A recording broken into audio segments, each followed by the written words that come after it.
wasiirka wasaaradda warfaafinta dowlad goboleedka Galmudug Axmed Shira Falagle oo warbaahinta maanta kula hadlay magaalada Cadaado ee xarunta baarlamaanka Galmudug ayaa si adag ugu jawaabay maamul goboleedka Puntland oo uu sheegay in maamulkaasi uu gafay sharafka maamul ee dowlad goboleedka Galmudug waxa uu sheegay in Puntland maamulkeedu uu si bareer ah u aflagaadeeyay maamul la deris ah sidoo hadalka u dhigay marka hore waxaad maqlayseen shalay toole iyo maalmaha baraha bulshada qabsaday wasiir kamid ah wasiirada Puntland madaxweynaha Puntland maalintaas soo waad ogeydeen inta waxay si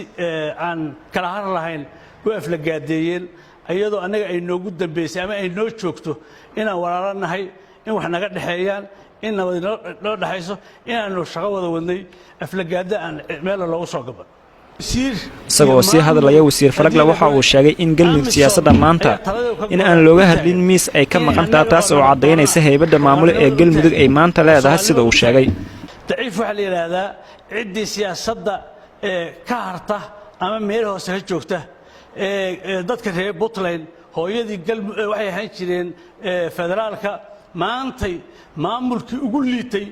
oo ugu aflagaada badnaa oo ugu waxtarka yaraa ayaa hoggaanka u qabtay waana nasiib darro maantana hooyo iska daayay ilmaheedii ma aha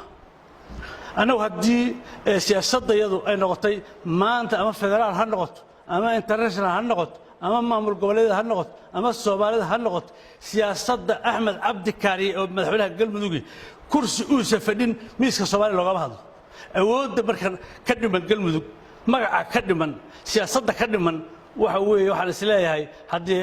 ciyaaraha European League markaas fiirsanaysan ayaa kooxo waaweyn markay Serie B ku laabtaan ay qaadan waayaan dhowr sano kuwa Serie A xigsadada jiraana kuwii Serie B ay tartami jireen haday laabtaan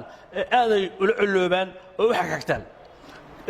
Puntland iyo dadkeedu sharaf bay naga mudan yihiin waa dad taariikh leh waa dad dawlad wanaagsan leh laakiin maamulka hadda gacanta ku haya wuxuu u celiyay Serie B Serie B nimadana waxay keentay maalin walba inay caytabaan oo dad aan waxba kala dhaxeyn la caytabaan arrinkaas marka dadka reer Galmudug waxaan leeyahay yaan aflagaado Puntland la gaarsiinin Cabdi Rasaaq Al Cadaala goobjoog Cadaado